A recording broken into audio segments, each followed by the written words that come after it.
శ్రోతలకు స్వాగతం. ఈరోజు మొదలు పెట్టబోతున్న నవల డాక్టర్ సుచిత్రాదేవి, రచన ఆర్ సంధ్యాదేవి గారు. నవల మొదలు పెట్టబోయే ముందు చిన్న మనవి, తప్పకుండా నా ఛానల్ అందరూ సబ్స్క్రైబ్ చేయండి. ఇక నవల్లోకి వెళ్దాం. రాజ్ కుమార్ హాస్పిటల్ నుండి అప్పుడే ఇంటికొచ్చాడు. అతని ముఖంలో అలసట స్పష్టంగా కనిపించసాగింది. తిన్నగా గదిలోకి వెళ్ళిపోయాడు. అతను స్నానం చేసి బట్టలు మార్చుకునేసరికి తల్లి హేమలతమ్మ కొడుకుని భోజనానికి పిలిచింది. అతను డైనింగ్ హాల్లోకి వచ్చాడు. కాంతారావు గారు అప్పుడే భోజనం ముగించి హాల్లో నుండి బయటకు వెళ్ళిపోయారు. వెళ్తూ కొడుకు వైపు చూశారు. తండ్రి వైపు కళ్ళెత్తి చూసి మళ్ళీ తల వంచేసుకున్నాడు. కాంతారావు గారు బరువుగా నిట్టూర్చి వెళ్ళిపోవటం భార్య హేమలతమ్మ గమనించకపోలేదు. కొడుకు వైపు చూసింది. అతను ఎవ్వరి వైపు చూడకుండా టేబుల్ వద్ద కుర్చీలో కూర్చున్నాడు. సుచిత్ర కూడా భోజనానికి వచ్చి కూర్చుంది. సుచిత్ర అతని వైపు క్షణం సేపు అలా చూసింది. హేమలతమ్మ కొడుక్కి ఏం కావాలో వడ్డన చేస్తోంది. ఆవిడ కూతురు వైపు చూసి కళ్ళతో సైగ చేసింది. సుచిత్ర ఉండు అన్నట్టు తిరిగి కళ్ళతోనే చెప్పింది. రాజ్ కుమార్ రోజురోజుకి అదోలా ఉంటున్నాడు.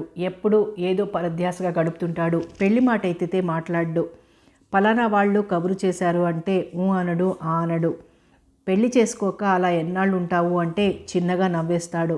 అంతకు మించి వాళ్ళ మధ్య మరే సంభాషణ రానివ్వడు. కాంతారావు గారి దంపతులకు ఇద్దరే సంతానం. కొడుకు రాజ్ కుమార్, కూతురు సుచిత్ర. ఆయనకి చాలా ఆస్తి ఉంది. కొడుకును కూతుర్ని ఇద్దరిని మెడిసిన్ చదివించడం ఒక విశేషం. ఇద్దరూ తెలివైన వాళ్లే. కొడుకు చదువు పూర్తి అయ్యి 3 సంవత్సరాలు పూర్తవుతోంది. కూతురికి ఆ సంవత్సరంతో హౌస్ సర్జన్ పూర్తి అయింది. కొడుకు అదే ఊళ్ళో డాక్టర్గా ఉంటున్నాడు. స్వంతంగా హాస్పిటల్ పెడదామన్న ఉద్దేశంతో ఆ ఏర్పాట్లు చూస్తున్నాడు. కాంతారావు గారు కూడా కొడుకు చేత హాస్పిటల్ పెట్టిద్దామని చాలా డబ్బు ఖర్చు చేసి ఆ ఏర్పాట్లు ఆయన చూస్తున్నారు. సుచిత్ర ఏదైనా హాస్పిటల్లో జాబ్ కోసం ప్రయత్నిస్తోంది. కాంతారావు గారి కోరిక కూతురు కొడుకు డాక్టర్లు కావాలని. ఆయన కోరిక తీరింది. కోడలు అల్లుడు కూడా డాక్టర్లు కావాలని. డాక్టర్ విజయసారథితో సుచిత్ర వివాహం నిశ్చయమైంది. విజయసారథి కాంతారావు గారికి దగ్గర. అలా అని వారికి వీరికి రాకపోకలు లేవు. అనుకోకుండా కలుసుకోవటం. ఫలానా అంటే ఫలానా అనుకున్నారు. వాళ్ళకి అబ్బాయి ఉన్నాడని, వీళ్ళకి ఒక అమ్మాయి ఉందని తెలుసుకున్నారు. సుచిత్రకి విజయసారథికి కూడా ఇష్టమైంది. సంబంధం నిశ్చయించుకున్నారు. త్వరలోనే వాళ్ళ పెళ్లికి ముహూర్తం పెట్టించాలని అనుకుంటున్నారు. రాజ్ కుమార్ పెళ్లి గురించి మాట్లాడబోతే తల్లి తండ్రి ఏం మాట్లాడ్డు. ముందు సుచిత్ర వివాహం చేసేద్దాం అనుకున్నారు. అతను దేని గురించో ఆలోచించి మనసు పాడు చేసుకుంటున్నాడని అందరూ గ్రహించారు. రాజ్ కుమార్ భోజనం ముగించి సింక్ దగ్గర చేయి కడుక్కొని తన గదిలోకి వెళ్ళిపోయాడు. సుచిత్ర తల్లి వైపు చూసింది. ఆవిడ ముఖంలో బాధ తొంగి చూసింది. కూతురు దగ్గరగా వచ్చి భుజం మీద చేయి వేసి మెల్లగా అంది, సుచి. తల్లి వైపే చూడసాగింది సుచిత్ర. తల్లికి అన్నయ్య అంటే ప్రాణం. అన్నయ్య అలా ఉండటంతో అమ్మ బాధపడుతుందని తెలుసు. వాణ్ణి ఎలాగైనా మనసులో ఉన్నదేమిటో అడిగి తెలుసుకోమ్మా అంది. అన్నయ్య చెప్తాడా అమ్మా నీ చాదస్తంగాని అంది. ఆవిడ గాఢంగా నిట్టూర్చింది. అవును నిజమే, సుచికి చెప్తాడా? చెప్పేటట్టయితే ఎప్పుడో తన మనసులో మాట చెప్పి ఉండేవాడు. తల్లి వైపు అదోలా చూసిందామె. అమ్మా నువ్వు మరీ అంతలా బాధపడకు, ఎప్పుడో ఒకప్పుడు అన్నయ్యే చెప్తాడు అంది. ఆవిడ నిజమే అన్నట్టు తల ఊపింది. సుచిత్రకి మనసులో ఒక ఆలోచన తట్టింది. అన్నయ్య లేనప్పుడు అతని గదిలోకి వెళ్ళి చూడాలని, అతను మౌనంగా ఉండటానికి కారణం తెలుసుకోవాలనుకుంది. రాజ్ కుమార్ తన గదిలో కూర్చున్నాడు. ఆ అమ్మాయి అతనికి అంతా గుర్తుకొచ్చింది. తను బెంగళూరు వెళ్ళాడు. అప్పుడు ఆ రోజు మెరుపులా మెరిసింది ఆ అమ్మాయి. ఎవరు అని తేరుకొని చూసుకునేలాగా తిరిగి మాయమైంది. ఆ అమ్మాయి ఎవరు? ఆమె అందం, ఆమెలో ఆకర్షణ, ఆ ఒయ్యారం. అతను అలా చూస్తూ ఉండిపోయాడు. చూసే కొద్దీ చూడాలనిపించే అందం ఆమెది. అతనికి గుర్తుకొచ్చింది. లేచి వెళ్ళి బీర్వా తీసి ఒక కవర్ తీశాడు. కవర్లోంచి ఓ ఫోటో తీసి చూశాడు. ఓ చెట్టు దగ్గర నిలబడి ఎటో చూస్తోంది. అప్పుడు అతను ఆమెకు తెలియకుండా ఫోటో తీశాడు. ఎంత ప్రయత్నించినా ఆమె ఎవరో, ఏ ఊరో, ఏం పేరో, ఎవరమ్మాయో అడ్రస్ తెలియలేదు. బెంగళూరు నుండి వచ్చి సంవత్సరం అవుతోంది. ఆమె ఎవరో తెలియటం లేదు. మనసంతా అటే ఉంటుంది. ఆమె గురించి తెలుసుకోవటం ఎలా? పెళ్ళంటూ చేసుకుంటే ఆమెనే చేసుకోవాలన్న పట్టుదల. అంతలోనే ఏదో నిరాశ. ఆ అమ్మాయి ఎవరో తెలీదు. పెళ్ళయిందో లేదో తెలీదు. పెళ్ళి కాకపోయినా సంబంధం నిశ్చయం చేశారేమో. లేక మేనత్త కొడుకులు కానీ మేనమామలు కానీ ఎవరైనా ఉన్నారేమో, ఏ విషయం తెలీదు. అలాంటప్పుడు ఆశలు పెంచుకోవడం తెలివి తక్కువతనమేమో. ఆలోచిస్తుంటే అతనికి మాధవి మదిలో మెదిలింది. మాధవి విజయసారథికి పినతల్లి కూతురు. విజయసారథికి సుచిత్రకు సంబంధం నిశ్చయించడంతో వాళ్ళు మాధవిని రాజ్కుమార్కి ఇస్తామని పట్టు మీద ఉన్నారు. ఆమెకు అతనంటే ఇష్టమే. మాధవి బీఫార్మసీ చదివింది. ఆమె అందంగా ఉన్న అతని మనసంతా అటే ఉంది. మాధవి చాలా చనువుగా మాట్లాడుతుంది. అతను ఆమె గురించి అనుకుంటుంటే ఫోన్ రింగ్ అయింది. విసుగ్గా హలో రాజ్కుమార్ స్పీకింగ్ అన్నాడు.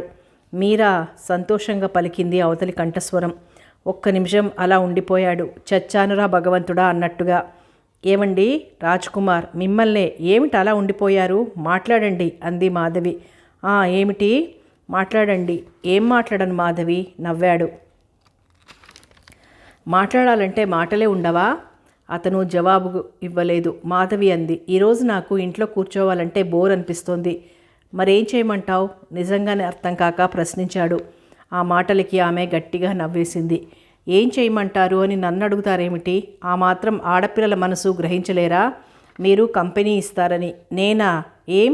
అబ్బే ఏం లేదు, నాకు అంత తీరిక ఉండదు. మీరు మరీనండి, మరీ అంతలా హాస్పిటల్కి అంటుకుపోవాలా? అలా అని కాదు కానీ డాక్టర్గా అంటూ ఆఖరి మాటలు మింగేశాడు. డాక్టర్కి భార్య పిల్లలు సంసారం సరదాలు ఉండకూడదా? ఎదురు ప్రశ్న వేసింది. అలా అని కాదు. మరేమిటండి? అతను మాట్లాడలేదు. ఇంతకు మీరేమిటంటారు? నాతో ఎక్కడికైనా వస్తానంటారా, రానంటారా? అది కాదు మాధవి. ఏమిటండి మీరు మరీ ముసలాయన్లా మాట్లాడతారు, కాస్త హుషారుగా ఉండాలి. ఈ మాటలకి అతను నవ్వేశాడు. ఏం, నేనంత ముసలివాట్లా కనిపిస్తున్నానా? కనిపిస్తున్నారని కాదు, ఇక ముందు అలా కనిపించే ప్రమాదం ఉందని అంటూ నవ్వింది. అతను నవ్వాడు. నువ్వు మాట్లాడుతుంటే కుతూహలంగా అడిగింది. తమాషాగా ఉంటుంది అంటే? అతను మాట్లాడలేదు. మాటమాటికి అలా మౌనంగా ఉండిపోతారేమిటి? నేను అడిగిన ప్రశ్నకు సమాధానం చెప్పండి. ఏం చెప్పను? నీతో మాట్లాడుతుంటే ఏమిటో నీ ఆలోచనలు మనసులోకి రావటం లేదు. అవును మాధవి, నువ్వు ఒక ఆత్మీయురాలిగా, ఒక స్నేహితురాల్లా అనిపిస్తున్నావు అన్నాడు. ఆ మాటలు వింటూనే మాధవికి కోపం వచ్చేసింది. ఏమిటి, స్నేహితురాల్లా అనిపిస్తున్నానా? అవును మాధవి, మళ్ళీ చెప్పాడు. స్నేహితురాలిలానా అంది. అయితే అంతే. మాధవి టపీమని రిసీవర్ పెట్టేసినా చప్పుడైంది. మాధవి హలో హలో అన్నాడు. అవతల నుండి ఎలాంటి శబ్దం లేదు. రాజ్కుమార్ నవ్వుకున్నాడు. ఈ అమ్మాయికి ఎంత కోపం! అసలు తను ఇప్పుడు ఏమన్నాడని అంత కోపం? తను చెప్పటం సరిగ్గానే చెప్పాడే, మరెందుకలా ఫోన్ పెట్టేసింది? అందుకే అంటారు ఆడవారి మాటలకు అర్థాలే వేరు అని. తనలో తను నవ్వుకున్నాడు. మాధవిని తను ఎప్పుడూ స్నేహితురాల్లాగే చూస్తాడు. మరొక భావం ఎప్పుడూ కలగదు. మరి ఆ అమ్మాయి ఏమనుకుంటోందో. ఫోన్ రింగ్ అయితే వెళ్ళి రిసీవర్ తీసుకొని హలో అంది సుచిత్ర. ఓ డాక్టర్ సుచిత్రాదేవి గారా అంది అవతలి కంఠస్వరం ఉత్సాహంగా. ఆ కంఠస్వరం గుర్తుపట్టేసింది. మీరా నవ్వుతూ అడిగింది. గుర్తుపట్టావన్నమాట. గుర్తుపట్టలేననుకున్నారా? ఏమిటి విశేషం అడిగింది. ఏమీ లేదు. నీకు ఇప్పుడు తీరికేనా? నేనంత తీరిగ్గా ఉన్నానన్నా మీ ఉద్దేశం? రాని కోపం తెచ్చుకుంటూ అడిగింది. ఆ మాటలకి అతను గట్టిగా నవ్వేశాడు. కోపం వచ్చిందా అడిగాడు విజయసారథి. కోపం రాదేమిటి? సారీ నవ్వాడు మళ్ళా. అనే మాటలు అనేస్తూ ఇదొకటి నేర్చారు అంది సుచిత్ర. ఈ మధ్యనే కదా హౌస్ సర్జన్ పూర్తయింది, ఖాళీయే కదా అని అన్నాను. ఇక మీదట డాక్టర్ గారికి ఖాళీ ఉండదులేండి. సుచిత్ర నవ్వింది. ఏమిటి అసలు సంగతి చెప్పండి. నన్ను చెప్పనిస్తేనే కదా. సరే చెప్పండి ఏమిటో. నేను మీ ఇంటికి వస్తాను, నువ్వు రెడీగా ఉండు. ఎందుకు నేను రెడీగా ఉండటం? ఏదైనా ప్రోగ్రాం ఉందా? ప్రోగ్రాం ఏదీ లేదు. మా అమ్మ నిన్ను తీసుకురమ్మంది. ఎందుకని? ఏమో నాకేం తెలుసు. మీకు తెలియకుండా ఉంటుందా? ఏమో, కాబోయే కోడల్ని చూడాలనిపించిందేమో, లేక రాత్రి కల్లోకి వచ్చావేమో హాస్యంగా అన్నాడు విజయసారథి. నయం మీ కల్లోకి వచ్చాను కాదు అంటూ నవ్వింది. ఏం నా కల్లోకి వస్తే? పాపం ఆశ ఏం కాదు. తొందరలో మన పెళ్ళికి ముహూర్తం పెట్టించేస్తున్నారుగా, అప్పుడే వద్దని చెప్పేస్తా. నువ్వా? ఉండు, నేనొచ్చాక నా ఎదురుగా నిలబడి నా కళ్ళల్లోకి చూసి చెప్పు. చెప్తాను. ఏం చెప్తావా? చక్కగా చెప్తాను అంది అతన్ని ఉడికిస్తున్నట్లుగా. అలాగే సరే ఆమె మాట్లాడలేదు. వస్తున్న నవ్వు ఆపుకోవటానికి ప్రయత్నిస్తోంది. నేను బయలుదేరి వస్తున్నాను. ఆ మాట నా ఎదురుగా చెప్పు. ఓ తప్పకుండా చెప్తాను. అతను వెంటనే ఫోన్ పెట్టేశాడు. సుచిత్ర నవ్వుకుంది. ఈయనకు ముక్కు మీదే ఉంటుంది కోపం. ఎంత ఉడికిపోతారో. తనకి మాత్రం తొందరగా పెళ్లి జరిగిపోవాలని లేదా? ఇప్పుడు ఆయన ఇక్కడికి వస్తారు. వస్తూనే కాస్త రుసరుసలాడతారు. ఆ విషయం తనకి తెలుసు. మళ్ళీ కాసేపటికి చల్లబడిపోతారు. ఆ విషయము తనకు తెలుసు. ఆయన మనసు ఏమిటో తెలుసు. తనంటే ఆయనకి ప్రాణం, ఆయనంటే తనకి ప్రాణం. ఇద్దరూ డాక్టర్లే. ఇద్దరూ ఒకరిని ఒకరు అర్థం చేసుకుని జీవితాన్ని సాగించవచ్చు. ఆ అదృష్టం అందరికీ దక్కుతుందా? సుచిత్ర తీయని ఆలోచనలో నిండా మునిగిపోయింది. కారు హారన్ వినిపించడంతో సుచిత్ర ఉలిక్కిపడి గది బయటకు వెళ్ళి చూసింది. హాల్లో విజయసారథి అందంగా హుందాగా నిలబడి ఉన్నాడు. సుచిత్ర అతన్ని చూస్తూనే చిన్నగా నవ్వుతూ ఎదురు వెళ్ళింది. అతను నవ్వలేదు. త్వరగా వెళ్ళి చేయి పట్టుకుంది. కోపం వచ్చిందా అంటూ. ఆ సమయంలో ఇంటి వద్ద ఎవ్వరూ లేరు. తండ్రి పని ఉండి పొద్దుటే వెళ్ళిపోతే రాజ్కుమార్ హాస్పిటల్కి వెళ్ళిపోయాడు. తల్లి లోపలుంది. ఆమె చేతిని విసిరికొట్టాడు. సుచిత్ర వదిలిపెట్టలేదు. గట్టిగా పట్టుకుంది. ఇందాక ఫోన్లో ఏమన్నావు? ఏమన్నాను? అమాయకంగా అడిగింది. ఇప్పుడప్పుడే పెళ్ళికి ముహూర్తం పెట్టొద్దంటానని అనలేదు. ఓ అదా అంది తేలిగ్గా, అతన్ని ఇంకా ఉడికించడానికన్నట్టు. ఇప్పుడు చెప్పు, నువ్వు నిజంగా ఆ మాట మనస్ఫూర్తిగా అన్నావా, హాస్యానికి అన్నావా? ఆమె చేతిని చేతిలోకి తీసుకుంటూ అడిగాడు. ఆమె నవ్వుతూ, శాంతించండి డాక్టర్ గారు, శాంతించండి. మరీ అంత కోపమా? ముందు మేడ మీదకి పదండి అంటూ దారి తీసింది. విజయసారథి ఆమె వెనగ్గా గదిలోకి వెళ్ళాడు. మేడ మీద గదిలో ఇద్దరు కూర్చున్నాక చెప్పింది. నేను హాస్యానికి అన్నాను. మీరు మరీ అంత సీరియస్గా తీసుకుంటారనుకోలేదు అంది నవ్వుతూ. సుచి, అతని కంఠస్వరం అదోలా పలికింది. అతని వైపు చూసింది. ఆ కళ్ళల్లో నిండుగా అనురాగం తొణికిసలాడుతోంది. ప్రతి స్త్రీ కోరుకునేదేమిటి? భర్త కన్నుల్లో అనురాగం. తనని మనసారా ప్రాణానికి ప్రాణంగా ప్రేమించటం. అదే తనకు కావలసింది. సుచి, నిన్ను వదిలి ఒక్క క్షణం ఉండలేకపోతున్నాను. మన పెళ్ళి ఎంత త్వరగా జరిగిపోతుందా అనిపిస్తోంది. ఆమె మాట్లాడలేదు. కనురెప్పలు కిందికి వాలిపోయాయి. సమాధానం ఇవ్వలేదు. సమాధానం ఇవ్వడానికి తన దగ్గర మాటలేమున్నాయి? ఉన్న మాట ఒకటే, తన కోరిక. అదే అతన్ని చూడకుండా తను ఉండలేదు. సుచి, అమ్మ నిన్నింటికి తీసుకురమ్మంది. ఎందుకు? ఏమో, మీకు తెలీదా? తెలిస్తే నేను చెప్పనా? నవ్వాడు. ఏమో అంటూ నవ్వింది. ఏం లేదు సుచి, నిన్ను చూసి చాలా రోజులైంది అన్నది. మొన్నేగా వచ్చాను. ఆశ్చర్యంగా చూసింది. అమ్మకు అలాగే అనిపిస్తుంది. అమ్మ మరీ చెప్పింది నిన్ను తీసుకురమ్మని. పోనీ ఒకసారి వచ్చి కనిపించి వెళ్ళిపోదువు గాని, నేను అలా హాస్పిటల్కి వెళ్ళిపోతాను అంటూ చెప్పాడు. సుచిత్ర క్షణంసేపు ఆలోచించి వస్తాను అన్నట్టు తల ఊపింది. ఉండండి, అమ్మకు చెప్పొస్తాను అంటూ కిందికి వెళ్ళింది. విజయసారథి ఆ గదంతా పరీక్షగా చూడసాగాడు. సుచిత్ర గది అది. ఆ గది ప్రత్యేకంగా ఏం ముస్తాబు చేసలేదు. గోడలకు ఎలాంటి పెయింటింగ్స్ కానీ క్యాలెండర్లు కానీ లేవు. గదిలో ఒక మంచం ఉంది. మంచం దగ్గరగా ఒక టేబుల్ కుర్చీ వేసి ఉంది, అంతే. టేబుల్ మీద సుచిత్ర ఫోటో ఉంది. ఆ ఫోటోని చేతిలోకి తీసుకున్నాడు. ఆ ఫోటోలో సుచిత్ర అతన్ని చూసి తీయగా నవ్వినట్లయింది. ఆహా, రాణిగారికి నవ్వులాటగా ఉందే అనుకున్నాడు మనసులో అనుకున్న మాటలు కాస్త పైకి అనేశాడు. రాజాగారిని చూస్తే రాణిగారికి నవ్వురాదా అన్నట్టు ఫోటోలో సుచిత్ర అతన్ని కవ్వించింది. ఆహా, ఈ రాజా మంచివాడు కాదు అన్నాడు విజయ్ ఆ ఫోటో వైపు చూస్తూ. మంచివాడు కాదా? ఫోటోలో సుచిత్ర కళ్ళు చిత్రంగా తిప్పింది. మంచివాడు కాదు అంటూ చెప్పాడు. ఎందుకట? ఏమో, దగ్గరగా వస్తే తెలుస్తుందట అన్నాడు కనుబొమ్మలు పైకెగరేస్తూ. దగ్గరగానా? దగ్గరగా అంటూ ఆ ఫోటోని గుండెలకు చేర్చుకున్నాడు. అప్పుడే ఆ గదిలోకి సుచిత్ర అడుగుపెట్టింది. గదిలో అడుగు పెడుతూనే అతని వైపు చూసింది. అతను ఆమె వైపు చూడలేదు. ఫోటోతో మాట్లాడుతున్నాడు. సుచిత్ర అతని వైపు విచిత్రంగా అయోమయంగా చూసింది. నువ్వంటే నాకు ప్రాణం, మరి నేనంటే నీకు చెప్పనా? మురిపిస్తున్నావా? అంతేనా? రాణిగారు తమరే, పలకరేమిటండి? సుచిత్ర అలా అయోమయంగా చూసింది క్షణంసేపు. ఆ తరువాత మెల్లగా ఆమె కళ్ళల్లోంచి బుగ్గల్లోకి కాంతి వచ్చింది. గుండెల్లో నుంచి పెదవుల మీదకి నవ్వొచ్చింది. అతను అసలు ఆమె వైపు చూడలేదు. మిమ్మల్నే రాణిగారు. కోపం వచ్చిందా? మీ కోపం కాసేపు మర్చిపోయి ఇలా నా గుండెల్లో ఒదిగిపోయి అలా క్షణంసేపు ఉండండి, అప్పుడు మీకే తెలుస్తుంది అంటున్నాడు. ఎంత నవ్వు ఆపుకోవాలన్నా సుచిత్రకు సాధ్యం కావటం లేదు. ఏమిటి రాజాగారు, పట్టపగలే కలలు కంటున్నారా అంది. ఒక్కసారిగా అతడు ఉలిక్కిపడి ఇటు తల తిప్పి చూశాడు. గుమ్మం వద్ద సుచిత్ర చేతులు కట్టుకొని నిలబడి ఉంది. సుచి అన్నాడు.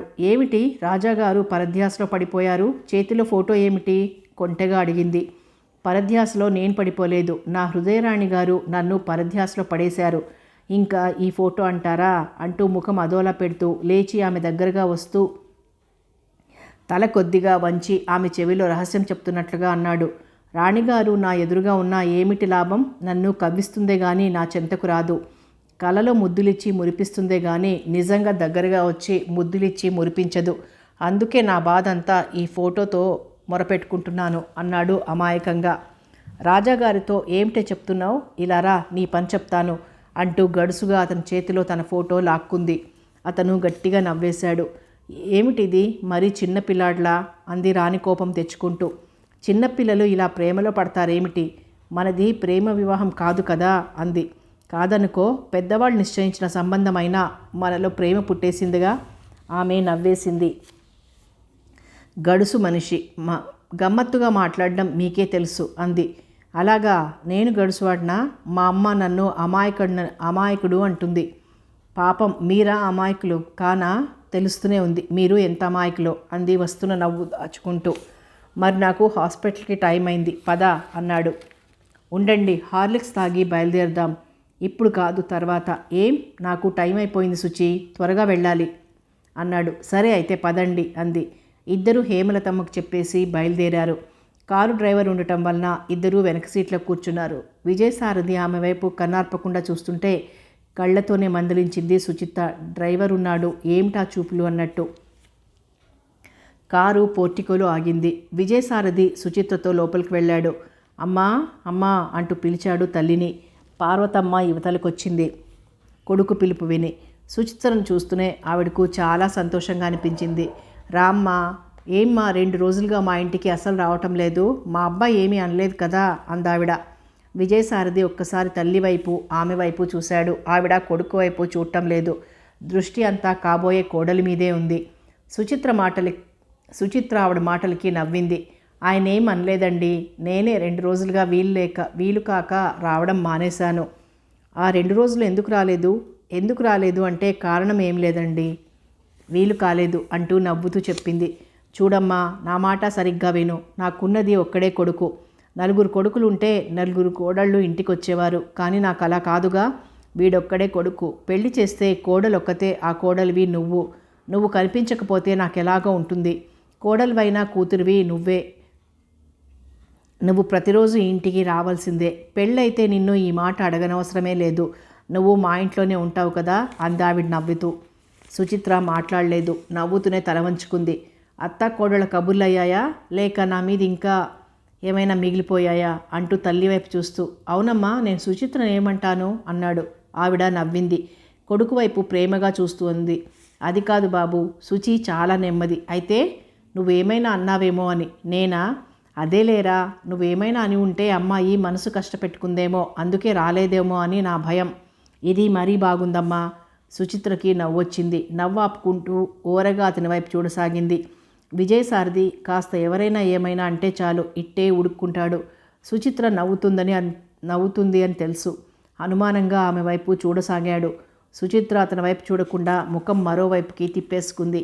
ఆమెకు తెలుసు ఆవిడ తన తరపున మాట్లాడుతుంటే అతను ఉడుక్కుంటాడని. అదే ఆమె భయం. కోపం తెచ్చుకోకురా అంది ఆవిడ నవ్వుతూనే. నువ్వు ఆవిడని ఏమైనా అడగాలి అని ఉంటే నన్ను కూడా వెంటబెట్టుకొని ఎందుకు తీసుకురమ్మన్నావు? మీ అత్త కోడళ్ళు ఒకటిగా కబుర్లు చెప్తే ఆవిడే వచ్చుండేది ఈ అత్తగారిని చూడ్డానికి అన్నాడు ఉడుక్కుంటూనే. సరేలేరా బాబు, హాస్పిటల్కి టైం అయింది, నువ్వు వెళ్ళు అందావిడ. ఆవిడకి కొడుకు సంగతి బాగా తెలుసు. ఇంకా అక్కడే ఉంటే విజయ్ ఇంకా ఉడుక్కుంటాడని. అప్పుడు గుర్తుకొచ్చినట్టు చేతిని వాచి వైపు చూసుకున్నాడు. టైం 10:30 అయింది. బాప్రే, టైం 10:30 అయిందా అంటూ ఆ విషయమే మర్చిపోయాను. అమ్మా, నేను వెళ్తున్నాను. సుచి, నువ్వు ఉంటావుగా, నేను మళ్ళీ వస్తానంటూ చెప్పి హడావుడిగా బయలుదేరాడు హాస్పిటల్కి. అతని మాటలకి తల ఊపింది సుచిత్ర. అతను వెళ్ళిపోయాడు. కాబోయే అత్త కోడళ్ళిద్దరూ మధ్యాహ్నం భోజనం చేసి తీరిగ్గా కూర్చున్నారు. సుచిత్ర ఇంటికి ఎప్పుడు వెళ్ళినా పార్వతమ్మ భోజనం చేయకుండా పంపదు. ఆవిడే కోడలికి అన్నీ కొసరు వడ్డిస్తుంది. అందరూ సుచిత్రని చాలా అదృష్టవంతురాలు అంటారు. ఏ అత్తగారు కోడల్ని అంత ప్రేమగా చూడదు. ఆ అదృష్టం సుచిత్రకి దక్కింది అని అందరూ అంటారు. సుచిత్ర కూడా ఆవిడ చాలా మంచిది అని ఒప్పుకుంటుంది. ఆవిడంటే ఆమెకు చాలా ఇష్టం. విజయసారథికి ముక్కున ఉంటుంది కోపం. ఆ కోపం అప్పటికప్పుడే కొద్దిసేపట్లోనే మర్చిపోతాడు తనకు కోపం వచ్చిన విషయం. అందుకే కొడుకుని ఆవిడ అమాయకుడు అంటుంది. తన కొడుక్కి మాయామర్మం అంటూ ఏమీ తెలీదు. తెల్లనివన్నీ పాలు, నల్లనివన్నీ నీళ్లు అనుకుంటాడు. వాడి మనస్తత్వానికి తగిన చదువు చదివాడు, డాక్టర్ అయ్యాడు. అందరికీ ఆ డాక్టర్ దేవుడయ్యాడు అని ఆవిడ మురిసిపోతుంది. విజయసారథి స్వభావం నిజంగా అంతే. పేదవాళ్ళ దగ్గర డబ్బు తీసుకోడు. ఏదైనా ఇస్తే తీసుకుంటాడు, లేకపోతే లేదు. అతని చెయ్యి మంచిది అని అందరూ అంటారు. మంచి డాక్టర్గా పేరు తెచ్చుకున్నాడు. త్వరలోనే ఫారిన్ వెళ్ళే అవకాశం కూడా ఉంది. 6 నెలల్లో ఫారిన్ వెళ్తాడు. పెళ్లి చేసుకుని సుచిత్రను కూడా తీసుకువెళ్దామని అతని ఆలోచన. తల్లి అంటుంది, మీరిద్దరూ వెళ్ళిపోతే నేను ఉండగలనా అని. ఎలా అంటాడు విజయ్ సుచిత్రతో. నిజమే అంటుంది సుచిత్ర అతనితో. అంటే అమ్మ మాటల్నే కాయపరుస్తున్నావా అని. అంటే నిజమే మరి. ఆవిడకు మీరొక్కరే కొడుకు, నేను ఒక్కరితోనే భార్యను అంటూ రెండర్థాలు వచ్చేట్టుగా కిసుక్కున నవ్వుతుంది సుచిత్ర. అతను ఉడుక్కుంటాడు. అంతా గుర్తుకొచ్చిన సుచిత్ర నవ్వుకుంది. కోడలు అలా తనలో తాను నవ్వుకోవటం చూసి ఏమిటే అమ్మాయి, ఏమిటి నీలో నువ్వే అలా నవ్వుకుంటున్నావు? ఏం గుర్తుకొచ్చింది అడిగింది ఆవిడ. ఆవిడ అలా అడగటంతో నాలిక ఖర్చుకుంది. తన వైపు చూసి గ్రహించేసిందా అన్నట్టు తనలో తాను సిగ్గుపడిపోయింది. నువ్వేదో చెప్పడానికి సిగ్గుపడుతున్నావులా ఉంది. సిగ్గైతే చెప్పొద్దులే అంది. సుచిత్ర మాట్లాడలేదు. కొద్దిసేపు తర్వాత మాటల సందర్భంలో ఆవిడ అంది, అమ్మాయి, మీ అన్నయ్య పెళ్లి మాట ఎత్తడేమిటి? మా చెల్లి కూతురు మాధవిని మీ అన్నయ్యకి ఇవ్వాలని వాళ్ళ పట్టుదల. మీ అన్నయ్య ఏమో ఉలకడు పలకడు. సుచిత్ర ఏం మాట్లాడలేదు. మీ అన్నయ్యని గట్టిగా అడిగేయండి, ఏ విషయం తేలిపోతుంది. ఎన్నాళ్ళిలా? మీ అన్నయ్య చేసుకుంటాడని వాళ్ళు అమ్మాయికి ఏ సంబంధం చూడటం లేదు. పిచ్చిముఖాలు, పెళ్లి కుదిరిపోయిందని అనుకుంటున్నారు.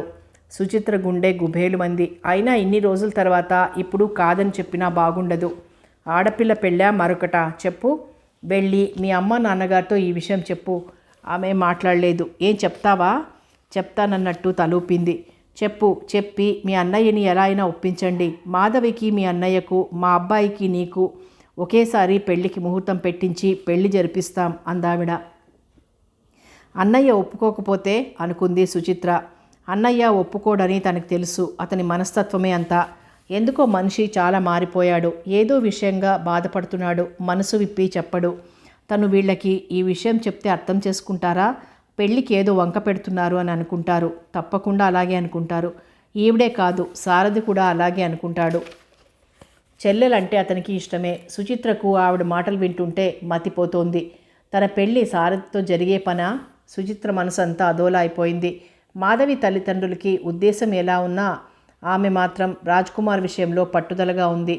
మాధవి మనసంతా అతని మీదే ఉంది. సుచిత్ర ఏం మాట్లాడలేదు. ఆవిడ సుచిత్ర అలా కబుర్లు చెప్పుకుంటూ గంటలు గడిపేశారు. సుచిత్ర ఆవిడతో ఏవో కబుర్లు చెప్తున్నా మనసు మాత్రం ఏటో ఉంది. విజయసారథి సాయంత్రం 4 గంటలకు వచ్చాడు. వచ్చి భోజనం చేయలేదు. కాఫీ టిఫిన్ తీసుకున్నాడు. కొడుకు వేళకి సరిగ్గా భోజనం చేయటం లేదని కాస్త మందలించమని కోడలతో చెప్పింది. సుచిత్ర అతని వైపు చూసింది. అమ్మ చెప్పటం నువ్వు వినటం బావుంది అన్నాడు నవ్వుతూ. నేనేమన్నాను అంటూ నవ్వింది. ఏమీ అనలేదు. నీ కళ్ళున్నాయి చూశావు, ఆ కళ్ళు చాలు నన్ను అలా నిలబెట్టేయడానికి అన్నాడు కొంటెగా. పార్వతమ్మ వాళ్ళ సంభాషణ వింటూనే ఏదో పని ఉన్నట్టు అక్కడి నుండి లోపలికి వెళ్ళిపోయింది. ఆవిడెదురుగా ఏమిటా మాటలు అన్నట్టు అతని వైపు చురుగ్గా చూసింది సుచిత్ర. అరెరే, అమ్మెదురుగా అనేశానా అన్నట్టు నాలిక ఖర్చుకున్నాడు వెళ్తున్న తల్లి వైపు చూస్తూ. ఎదురుగా ఎవరున్నారు అని కాస్త ఆలోచించరు కదా అంది మెల్లగా. ఎలా ఆలోచించను, అందాల బొమ్మ ఎదురుగా ఉంటే అన్నాడు రహస్యంగా. ష్ అంది. అదిగో మళ్ళీ నన్ను మాట్లాడనివ్వవు అన్నాడు. మీరు మామూలుగా మాట్లాడుతున్నారా? ఎలా మాట్లాడుతున్నాను? కవిత్వం వచ్చేస్తుంది అయ్యగారికి. అలాగా? ఆమె కూడా నవ్వింది. కొద్దిసేపు తర్వాత సుచిత్ర పార్వతమ్మకు చెప్పి అతనితో ఇంటికి బయలుదేరింది. ఆవిడ మర్చిపోకుండా మాధవి పెళ్లి గురించి మళ్ళీ గుర్తు చేసింది. మీ అమ్మ నాన్నగారికి చెప్పి ఎలాగైనా ఒప్పించండి అంటూ. సుచిత్ర అలాగేనంటూ వెళ్ళిపోయింది. విజయసారథికి ఏదో పనుందని ఆమె పిలిచినా లోపలికి రాలేదు. మళ్ళీ వస్తానని ఆమెను దించేసి అతను వెళ్ళిపోయాడు. ఈ విషయం తల్లిదండ్రులకు చెప్పింది సుచిత్ర. ఆ రాత్రి రాజ్కుమార్ ఇంటి వద్ద లేడు. అతనికి నైట్ డ్యూటీ పడింది ఆ రోజు. కూతురి మాటలు వింటూనే కాంతారావు గారికి హేమలతమ్మకు నడుం విరిగినట్లయింది. కొడుకు రాజ్కుమార్ మాధవ్ని పెళ్లి చేసుకోకపోతే కూతురు సుచిత్రను వాళ్ళబ్బాయి విజయసారథికి చేసుకోరేమో అని బెంగపడ్డారు. సుచిత్ర తన గదిలో పడుకుంది. ఆమెకు నిద్ర రావటం లేదు. ఆమెకు అవే ఆలోచనలు. ఏం చెయ్యాలి? విజయసారథికి వాళ్ళమ్మగారికి తనంటే ఇష్టమే. కానీ మాధవిని అన్నయ్య చేసుకోకపోతే, మాధవి ఏడిస్తే విజయ్ పార్వతమ్మ ఒప్పుకుంటారా? ఆ పెళ్లి జరగాలని పట్టుబట్టరు. అన్నయ్య ఏమో ఒప్పుకోవటం లేదు. ఎందుకు కాదంటున్నాడు? అడిగితే నిజం చెప్తాడా? చెప్పడు. మనసులో ఏముందో ఎవ్వరికీ చెప్పడు. అంతకుముందు మాధవితో సరదాగానే ఉండేవాడు. తనతో కూడా చాలా సరదాగా ఉండేవాడు.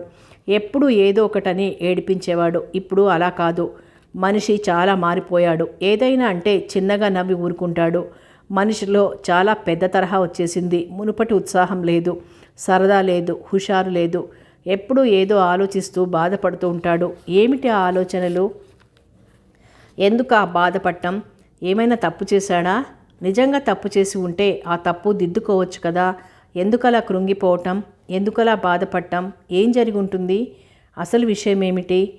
అన్నయ్య ఆలోచనలు ఏమైనా కావచ్చు. మధ్యన తన జీవితం ఇరుక్కుంది. ప్రేమించిన తన మనసు ఏమైపోవాలి? ముడిపడిన అనుబంధం ఏమవ్వాలి? విజయ్తో అల్లుకుపోయిన తన మనసు, ప్రేమ ఏమైపోతాయి? ఎన్నో ఆశలతో అల్లుకున్న ఊహలు ఏమైపోతాయి? ఇప్పుడు ఏం చేయాలి? సుచిత్ర మనసు బాధపడసాగింది. ఆమె కళ్ళనీళ్ళు గిర్రున తిరిగాయి. బాధపడింది ఆ రాత్రంతా. తన మనసులో బాధ ఎవరికి చెప్పుకుంటుంది? ఎవరు అర్థం చేసుకుంటారు? ఈ విషయం ఇది అని సారథికి చెప్తే అతను తనను అర్థం చేసుకుంటాడా? మాధవిని అన్నగారికి ఇచ్చి చేయటం ఇష్టం లేక ఎత్తులు వేస్తున్నారు అని అనుకుంటాడు. అసలు తన పెళ్లి సంబంధం నిశ్చయించటం మాధవిని రాజ్కుమార్కి చేసుకోవాలనే. తను పెళ్లి నిశ్చయమయ్యాక మధ్యలో అలా మొదలుపెట్టారు. రాజ్కుమార్కి ఇష్టం అనుకున్నారు తమ తల్లిదండ్రులు. ముందు అందరూ అలాగే అనుకున్నారు. ఈ మధ్య చాలా మార్పు వచ్చింది రాజ్కుమార్లో. ఆ మార్పు ఏమిటి? ఆ విషయం ఎలా తెలుస్తుంది? సుచిత్రకు అవే ఆలోచనలు. ఆ రాత్రి ఆమెకు అస్సలు నిద్ర పట్టలేదు. మర్నాడు మధ్యాహ్నం హేమలతమ్మ కూతురు గదిలోకి వెళ్ళింది. ఏమిటమ్మా అంటూ అడిగింది సుచిత్ర. సుచి అంది ఆవిడ బాధగా. ఏమిటమ్మా? నాకు మనసంతా ఏదోలా ఉందమ్మా. ఎందుకు? అడిగింది సుచిత్ర తల్లిని. ఆవిడ మాట్లాడలేదు. చీర చెంగుతో కళ్ళు తుడుచుకుంది. అమ్మా తల్లి భుజంపై చెయ్యి వేసి కుదిపింది కంగారుగా. మీ గురించేనే నా బెంగ. మా గురించా? ఎందుకమ్మా? ఎందుకంటావేమిటే తల్లి? రాజు చూస్తే అలా మొండిగా తయారయ్యాడు. మీ అత్తగారు చూస్తే రాజు పెళ్లితో నీ పెళ్లి పెట్టారు. ఇప్పుడు ఏం చెయ్యాలి? అంది బాధగా. సుచిత్ర మాట్లాడలేదు. సుచి అంటూ కూతురు చేయి పట్టుకుందావిడ. నువ్వు ధైర్యంగా ఉండమ్మా. ఇంకా ఏం ధైర్యమమ్మా? నాకేమిటో కాళ్ళు చేతులు ఆడటం లేదు. ఎందుకమ్మా బెంగ? ఇంకా వాళ్ళు ఏం అనలేదు కదా. అన్నప్పుడు చూద్దాం అంది సుచిత్ర. ఇంకా అన్నప్పుడు చూద్దామా అందావిడ విచిత్రంగా కూతురి వైపు చూస్తూ. మరేం చేద్దామమ్మా అంటూ అదోలా నవ్వింది సుచిత్ర. సుచి నీలా నాకు ధైర్యం లేదమ్మా. నీలా నేను చదువుకోలేదు. ఆమె మాట్లాడలేదు. ఈ విషయం రాజ్ని నువ్వే అడగాలి. నేనా? అవునమ్మా. నీకైతే చెప్తాడు, నాకు చెప్పడు. నిజమే. కానీ నువ్వు చాలాసార్లు నన్ను ఈ విషయం అన్నయ్యను అడగమన్నావు. కానీ అంటూ ఆగిపోయింది. ఏమిటో చెప్పు. అడిగితే అన్నయ్య నాకు నిజం చెప్తాడా? చెప్పకపోవచ్చు. కానీ మాధవి విషయం ఏదో తేలిపోతుంది కదా. సుచిత్ర మాట్లాడలేదు. మీ అత్తగారు ఇలా అంది అని చెప్పు. సుచిత్ర మాట్లాడలేదు. మాధవిని నువ్వు చేసుకోవాలని వాడికి అర్థమయ్యేటట్లు వివరించు. వాడికి నువ్వే చెప్పగలవు అందావిడ. చెప్తానమ్మా, చెప్పి చూస్తాను అంది సుచిత్ర ఒక నిశ్చయానికి వచ్చినట్లుగా. అడగమ్మా. అడక్కపోతే మధ్య నీ పెళ్ళి ఆగిపోతుందని నా భయం అందావిడ కన్నీళ్లతో. అమ్మా నేను అన్నయ్యని అడుగుతాను కానీ నువ్వెన్నాళ్ళు ఇలా భయపడతావు చెప్పు. రాతని ఎవ్వరూ తప్పించలేరు. రాసిపెట్టి ఉంటే నాకు అతనితోనే వివాహం జరుగుతుంది. లేదా అంతే. సుచి అంది ఆవిడ కంగారుగా. ఆమె నవ్వింది. ఎందుకమ్మా అలా కంగారు పడతావు? ఉన్నమాటే అంటున్నాను అంది మనసులో బాధని పైకి కనిపించనివ్వకుండా కప్పిపుచ్చుతూ. ఆ తరువాత హేమలతమ్మ ఏం మాట్లాడలేదు. సుచిత్ర తల్లికి ధైర్యం చెప్పింది. ఆవిడ మనసు కాస్త ఊరట చెందింది. ఆ రోజు రాత్రి అతనికి నైట్ డ్యూటీ లేదు. రాజ్కుమార్ తన గదిలోనే ఉన్నాడు. సుచిత్రకు తల్లి సైగ చేసింది వెళ్ళి అడగమని. సుచిత్ర ఆలోచించుకుని మెల్లగా అన్నగారి గదిలోకి వెళ్ళింది. సుచి అన్నాడు నవ్వుతూనే. పడుకున్నావా అన్నయ్య అడిగింది. లేదమ్మా. ఏం అన్నాడు మంచం మీద నుండి లేచి కూర్చుంటూ. నీతో కొంచెం పనుండొచ్చాను అంది అతనికి ఎదురుగా కూర్చుంటూ. నాతోనా అంటూ ఆశ్చర్యంగా చూశాడు. అవునంటూ తల ఊపింది. ఏమిటి అడిగాడు. తల్లిదండ్రులకి చెప్పినట్టుగానే సుచిత్ర అన్నగారికి చెప్పింది. పార్వతమ్మ తనతో ఏమన్నది వివరించింది. ఆ విషయం వింటూనే రాజ్కుమార్ అలా ఉండిపోయాడు. అవునని కాదని ఏమనలేదు. తల వంచేశాడు. అలా మౌనంగా ఉండిపోయాడు. అన్నయ్య అంటూ మెల్లగా పిలిచింది. తలెత్తి చెల్లెల వైపు చూశాడు. అన్నయ్య, నీ ఉద్దేశం ఏమిటి? నా ఉద్దేశం ఏముందమ్మా అన్నాడు మెల్లగా. అదే మాధవి విషయం. అతను మాట్లాడలేదు. అన్నయ్య, ఈ విషయంలో నేను బాధపడటం లేదు. కారణం నా పెళ్ళి నీ పెళ్లితో ముడిపెట్టి ఉందని. కానీ అమ్మ నాన్న చాలా బాధపడుతున్నారు. నా పెళ్ళి నిశ్చయమైందని, అందరికీ తెలిసిపోయిందని. అప్పటికీ అతను మాట్లాడలేదు. అన్నయ్య, అసలు నువ్వు ఎందుకు ఇలా మారిపోయావు? అసలు విషయం ఏమిటో చెప్పు. నేను ఎవ్వరికీ చెప్పను. రాజ్కుమార్ నవ్వాడు. ఆ నవ్వు నిజంగా అనిపించలేదు. కావాలని తెచ్చిపెట్టుకున్న నవ్వులా ఉంది. అన్నయ్య, జరిగిందేమిటో చెప్పు. మాధవి నిన్ను ప్రాణానికి ప్రాణంగా ప్రేమిస్తోంది. ప్రేమించటం గొప్పే, కానీ ప్రేమించబట్టం చాలా గొప్ప విషయం. నువ్వు ఆలోచించుకో. బాగా ఆలోచించుకొని ఒక నిర్ణయానికి రా. మళ్ళీ రేపు రాత్రి ఈ విషయం గురించి మాట్లాడుకుందాం. అమ్మా నాన్నగారి మనసు బాధ పెట్టకు. పిల్లల నుండి వాళ్ళకి సుఖం లేకుండా చెయ్యకు. నువ్వు ఆలోచించుకో. నీకు టైం ఇస్తున్నాను. రేపు మాట్లాడుకుందామంటూ సుచిత్ర ఆ వేళకి సంభాషణ చాలించింది. తన గదిలోకి వెళ్ళిపోయింది. చెల్లెలు వెళ్ళిన తర్వాత అతను ఆలోచనల్లో పడ్డాడు. మాధవిని తను పెళ్లి చేసుకోవాలా? ఆమెను పెళ్లి చేసుకోకపోతే సుచిత్ర విజయల పెళ్లి ఆపేస్తారా? ఎందుకు ఆపుతారు? కుదిరిన సంబంధమే కదా. మొట్టమొదట తన గురించి అనుకోలేదే, మధ్యలో అనుకున్నారు. ఈ పెళ్లికి ఆ పెళ్లికి ముడిపెట్టడం ఏమిటి? రాజ్కుమార్ మనసంతా అదోలా అయిపోయింది. ఇప్పుడు ఏం చెయ్యాలి? అంతా మర్చిపోయి మాధవ్ని తను పెళ్లి చేసుకోవాలా? తను పెళ్లి చేసుకోకపోతే తల్లి, తండ్రి, ముఖ్యంగా చెల్లెలు అందరూ బాధపడతారు. రేపు సుచిత్రకి తన నిర్ణయం చెప్పేయాలి. మాధవిని పెళ్లి చేసుకునేది లేదని. మాధవిని పెళ్లి చేసుకుంటే మరి ఆ అమ్మాయి? అందాల రాణి, ముత్యాల బొమ్మ. అతనికి అంతా గుర్తుకొచ్చింది. వెళ్ళి ఆమె ఫోటో చేతిలోకి తీసుకున్నాడు. 1 సంవత్సరం అయింది తను బెంగళూరు వెళ్ళి. అప్పుడు జరిగిందంతా కళ్ళ ముందు కదలసాగింది రాజ్కుమార్కి. రాజ్కుమార్ ఇంటికి రాగానే హడావిడిగా తన గదిలోకి వెళ్ళి మళ్ళీ బయటకొచ్చి సుచిత్ర అని చెల్లెల్ని పిలిచాడు కంగారుగా. సుచిత్ర తన గదిలో నుంచి అన్నగారి గదిలోకి వెళ్ళి, పిలిచావా అని అడిగింది. అవును. నీ దగ్గర మీడియం సైజ్ సూట్ కేసు ఇస్తావా టూర్కి పట్టుకెళ్ళడానికి అని అడిగాడు. ఓ, మీ టూర్ కన్ఫర్మ్ అయిందా? Very good. నాకు ఏం తీసుకొస్తావు బెంగళూరు నుంచి అని అడిగింది ఆనందంగా. నేను నిన్ను ఏం అడిగానో నువ్వేం చెప్తున్నావు అని అడిగాడు రాజ్కుమార్ సీరియస్గా ముఖం పెట్టి. సూట్ కేసేగా, తప్పకుండా ఇస్తాను. కాకపోతే సూట్ కేసు నిండా చీరలు, అది మైసూర్ షిఫాన్ శారీస్ పట్టుకురావాలి. అర్థమైందా?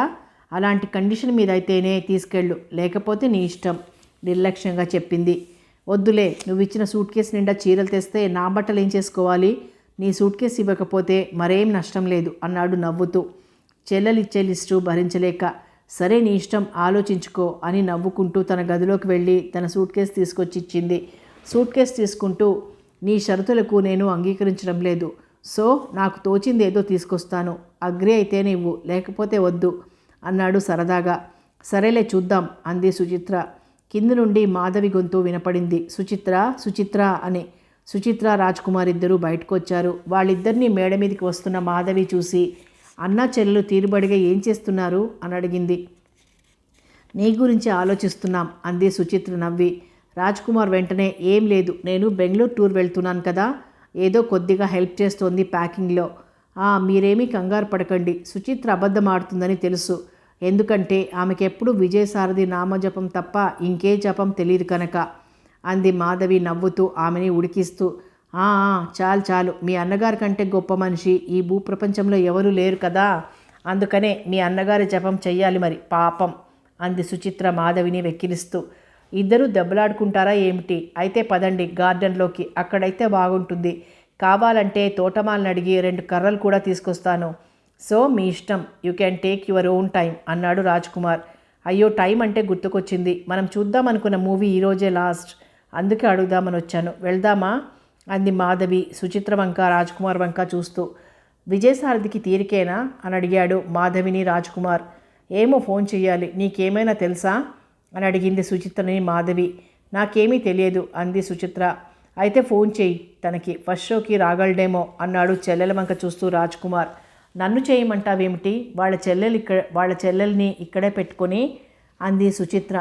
సరేలే, నేను అడిగే కంటే నువ్వు అడిగితేనే రావడానికి ఎక్కువ ఛాన్సెస్ ఉన్నాయి అంది మాధవి. సుచిత్ర నవ్వుకుంటూ వెళ్ళి ఫోన్ చేసింది. విజయసారథి సాయంకాలం ఫ్రీగానే ఉంటాను, వస్తాను అని ఫోన్ పెట్టేశాడు. అదే విషయం మాధవికి అన్నగారికి చెప్పింది. సాయంకాలం నలుగురు సినిమాకి వెళ్దామని డిసైడ్ అయ్యాక మాధవి అడిగింది, ఎప్పుడు వెళ్తున్నారు మీరు బెంగళూరు టూర్ అని. ఎల్లుండి వెళ్తున్నాను. ఆహా అలాగా అని. సరే నేను వెళ్తాను.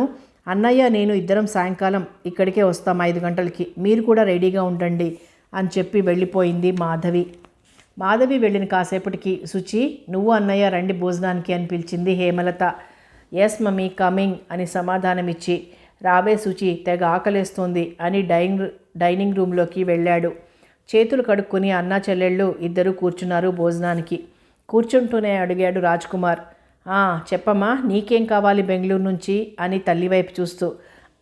ఆవిడ నవ్వుతూ, నువ్వు క్షేమంగా తిరిగి రావటం అంది. కిసుక్కున నవ్వింది సుచిత్ర 2 అర్థాలుగా. సుచిత్ర వైపు సీరియస్గా చూసి, అబ్బా నేను క్షేమంగా వెళ్తాను కానీ చెప్పమ్మా నీకేం కావాలో అని మళ్ళీ అడిగాడు. నీకేది నచ్చితే అది తీసుకురారా, శుచికి ఏం కావాలో అడిగావా అంది తల్లి. అమ్మే దాన్ని అడగకపోవటమే నయం. అడిగితే అవకాశం ఉంటే బెంగళూరుని నా సూట్ కేసులో పెట్టుకొచ్చేయమంటుంది అన్నాడు నవ్వుతూ రాజ్కుమార్. హేమలత కూడా నవ్వేశారు. గట్టిగా సుచిత్ర మూతి 3 వంకర్లు తిప్పింది. గొప్ప, ఏదో వెళ్తున్నావు కదా, చిన్న లిస్ట్ ఇద్దామనుకున్నాను. ఏం అక్కర్లేదు, నేను వెళ్ళినప్పుడే కొనుక్కుంటాను. నువ్వు ఎప్పుడు వెళ్తావు? ఓహో హనీమూన్కి వెళ్ళినప్పుడా? నీకు అంత టైం ఉండదులే. లిస్ట్ ఇవ్వు, ఏదో కష్టపడైనా తెస్తాను అన్నాడు చెల్లెల్ని ఉడికిస్తూ. చూడమ్మా అన్నయ్య ఎలా అంటున్నాడో అని రిపోర్ట్ చేసింది సుచిత్ర. వాడేదో సరదాగా అంటే నువ్వు కూడా ఏమిటే, నువ్వు సరదాగా ఏదో అనొచ్చు కదా అంది హేమలత. నువ్వెప్పుడు అన్నయ్యకే సపోర్ట్, నీకు చెప్పడం నా పొరపాటు అంది సుచిత్ర ఉడుక్కుంటూ. సరే కానీ శుచి, నా సూట్ కేసు ఎప్పుడు సర్దుతావు అని అడిగాడు రాజ్కుమార్. నేనేమీ సర్దను, కావాలంటే ఎవరి చేతనా సర్దించుకో అంది కోపంగా. అబ్బా నువ్వు ఇచ్చిన లిస్టులో అన్నీ తీసుకొస్తాను కానీ ప్లీజ్ సర్ది పెట్టవే అని బ్రతిమాలాడాడు రాజ్కుమార్. సరేలే తప్పుతుందా, ఎంతైనా అన్నయ్యవి, సర్దుతాలే నాకు తీరికున్నప్పుడు అంది సుచిత్ర నవ్వుతూ. సాయంకాలం విజయసారథి మాధవి కలిసి వచ్చారు. వస్తూనే మాధవి అంది, అమ్మా సుచిత్రాదేవి తయారయ్యావా అంది హేళనగా. సుచిత్ర తన గదిలోంచి వచ్చి, ఎప్పుడో రెడీ అయిపోయి కూర్చున్నాను, నీదే ఆలస్యం అన్నది. సుచిత్ర విజయసారథి వంక చూసి చిన్నగా నవ్వుతూ, రాజ్కుమార్ బయటికి వెళ్ళాడు, అప్పుడే వచ్చాడు. ఏమిటి మీరు మూవీకి రావటం లేదా అని అడిగింది కొద్దిగా కంగారుగా మాధవి రాజ్కుమార్ని. చాలా సీరియస్గా ముఖం పెట్టి, లేదండి మా ఫ్రెండ్ ఫాదర్కి ఒంట్లో బాగాలేదు, సో నేను అతని దగ్గర ఉంటున్నాను. అమ్మకు చెప్దామని ఈరోజు రాత్రి ఇంటికి రానని చెప్పడానికి వచ్చాను అన్నాడు సీరియస్గా. ఏమిటి, మీకు మార్నింగ్ చెప్పాను కదా నలుగురం వెళ్దామని, మీరిప్పుడు మళ్ళీ ఇలా అంటారేమిటి అంది విసుక్కుంటూ మాధవి. నా గురించి ఆలోచించకండి, మీరు ముగ్గురు వెళ్ళండి అన్నాడు రాజ్కుమార్. నేను వెళ్ళను, మీరిద్దరు వెళ్ళండి, నేను ఇంటికి వెళ్ళిపోతాను అంది మాధవి సీరియస్గా. అదేంటి మీరు వెళ్ళొచ్చుగా అన్నాడు రాజ్కుమార్ మాధవితో. సీరియస్గా రాజ్కుమార్ వైపు చూసి, వాళ్ళిద్దరూ వెళ్తుంటే మధ్యలో నేనెందుకు, నేను వెళ్ళిపోతున్నాను అని అన్నగారితోనూ సుచిత్రతోనూ చెప్పి లేచింది మాధవి. మీరు ఇంటికి వెళ్ళటం లేదు, నేను ఇప్పుడే డ్రెస్ చేంజ్ చేసుకొని వస్తాను, కూర్చోండి అని రాజ్కుమార్ మేడ మీదకి వెళ్ళిపోయాడు. మాధవికి ఒళ్ళు మండింది. అయినా సరే ఇతన్ని ఇలా వదిలేయకూడదు, ఏడిపించాలి అని అనుకుంది మనసులో. 5 నిమిషాల్లో తయారై వచ్చాడు రాజ్కుమార్. హేమలతమ్మగారు వచ్చి, ఉండండి కాఫీ తీసుకుని వెళ్దురు కానీ అన్నారు. ఇప్పుడేం వద్దా ఆంటీ అన్నాడు విజయసారథి. మాధవి ఏం మాట్లాడలేదు. వెళ్ళేటప్పుడు లోపలికి వెళ్ళి హేమలతమ్మగారితో చెప్పొచ్చింది. నలుగురు కారులో బయలుదేరారు. రాజ్కుమార్ డ్రైవ్ చేస్తున్నాడు. పక్కన విజయసారథి కూర్చున్నాడు. వెనకాల సుచిత్ర మాధవి కూర్చున్నారు. డ్రైవ్ చేస్తున్న రాజ్కుమార్ వ్యూ మిర్రర్లో ఎర్రగా కోపంగా ఉన్న మాధవిని చూస్తూ డ్రైవ్ చేస్తున్నాడు. ఆమెకు చాలా కోపం వచ్చినట్టుంది అని మనసులో అనుకుని, అవును మనం బిఫోర్ టైం బయలుదేరినట్టున్నాం అన్నాడు. అవును బయలుదేరాం, మీ ఫ్రెండ్ ఇంటికి వెళ్దామా, వాళ్ళ ఫాదర్ని పరామర్శించిపోదాం అంది కోపంగా మాధవి. సుచిత్ర విజయసారథి ఒకరినొకరు చూసుకుని నవ్వుకున్నారు. అబ్బే దానికి కాదు, కాసేపు ఐస్ క్రీమ్ పార్లర్కి వెళ్దామని అన్నాడు నవ్వుతూ రాజ్కుమార్. మూతి 3 వంకర్లు తిప్పి సీరియస్గా కిటికీలోంచి బయటకు చూడసాగింది మాధవి. మూతి తిప్పటం అంతా గమనిస్తున్న రాజ్కుమార్ చిన్నగా నవ్వుకుని ఐస్ క్రీమ్ పార్లర్ పక్కన చెట్టు కింద ఆపి కారులో కూర్చునే బాయ్ని పిలిచి ఐస్ క్రీమ్ ఆర్డర్ చేశాడు నలుగురికి. కొంచెం పక్కకు తిరిగి విజయసారథితో మాట్లాడసాగాడు. కుర్రాడు ఐస్ క్రీం ప్లేట్స్లో పెట్టి తీసుకొచ్చాడు. మాధవి మనసంతా హాయిగా ఆనందంగా ఉంది. విజయ్ సుచిత్ర రాకుండా ఉంటే నవ్వొచ్చింది రాజ్కుమార్ తను. అబ్బా ఆ హాయి ఆ ఆనందం అనుకుంది మనసులో. సుచిత్ర మనసు కూడా అలాగే ఆలోచించసాగింది. విజయసారథితో తన పెళ్లి జరిగిపోతే ఏ ఊరైనా ఇద్దరు కలిసి వెళ్తే సుచిత్ర మనసు ఆనందంతో గంతులు వేయసాగింది. జీవితం అంతా హాయిగా అనిపించసాగింది. విజయసారథి రాజ్కుమార్ ఇద్దరూ ఏవో కబుర్లు చెప్పుకోసాగారు ఐస్ క్రీం పట్టుకొచ్చే వరకు. లేడీస్ ఫస్ట్ అని తన చేతిలో కప్పు మాధవికి అందించాడు ముందుగా. తర్వాత సుచిత్రకిచ్చాడు. తర్వాత తను విజయసారథి తీసుకున్నారు. మాధవి కిటికీ దగ్గరికి ఒక చిన్నమ్మాయి వచ్చి డబ్బులు అడుక్కోసాగింది. కాసేపు ఆగు, ఐస్ క్రీం తిన్న తర్వాత కొంచెం చల్లబడితే చూద్దాం అన్నాడు రాజ్కుమార్ నవ్వుతూ ఆ పిల్ల వైపు చూస్తూ. మాధవిని ఏడిపిస్తున్నాడని విజయసారథి సుచిత్ర నవ్వుకున్నారు. మాధవికి కూడా నవ్వొచ్చింది. అయినా కొద్దిగా పెదాలు బిగించి ఐస్ క్రీం తినసాగింది. నలుగురు తినటం పూర్తి అయ్యాక బిల్ టమ్మని బాయ్తో చెప్పాడు రాజ్కుమార్. మాధవి సీరియస్గా పర్సులోంచి ఏవో తీసి కిటికీలోంచి బయటకు చూసి ఆడుక్కునే పిల్లని రమ్మని పావలా దాని చేతిలో పెట్టింది. అది సంబరంగా మాధవికి నమస్కారం చేసి దండాలు చెప్పుకుంటూ చెట్టు దగ్గరికి పారిపోయింది. రాజ్కుమార్ విజయసార్తో ఐస్ క్రీం పర్వాలేదు, పనిచేసినట్టుంది అన్నాడు. నలుగురు నవ్వేశారు.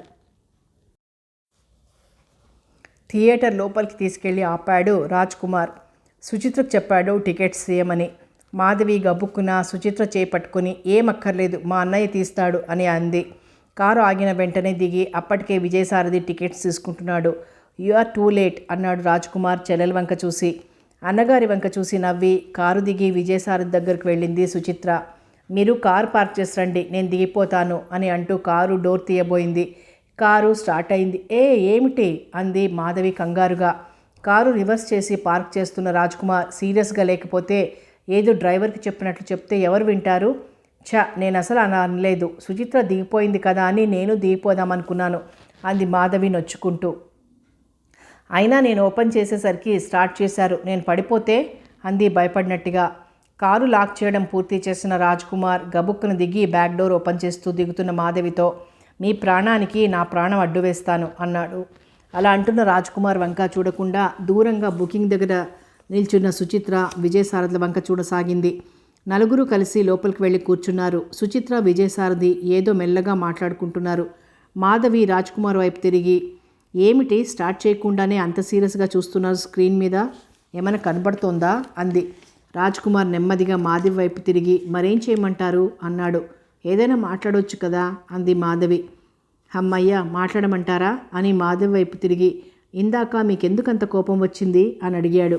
సినిమా కంటే మీరు ముఖ్యం కాబట్టి అంది మాధవి గట్టిగా రాజ్కుమార్ చేతి మీద గిల్లుతూ. మాధవి చెవిలో రియలీ అన్నాడు రాజ్కుమార్. నవ్వుతూ అతను మాట్లాడే ప్రతి మాట స్నేహంగానే ఉంటాయి. మూవీ స్టార్ట్ అయింది చూడండి అని గట్టిగా చేతి మీద గిల్లింది. అబ్బా ఇందాకటి నుంచే చూస్తున్నాను, చాలా గట్టిగా గిల్లుతావు తల్లి, నీతో అస్సలు దెబ్బలాడకూడదు అన్నాడు గిల్లిన చోట గట్టిగా రాసుకుంటూ. మాధవిని సుచిత్రలాగే భావిస్తాడు ఎప్పుడు. కిసుక్కున నవ్వి గట్టిగా నవ్వానని అరచేత్తో నోరు మూసుకుంది మాధవి.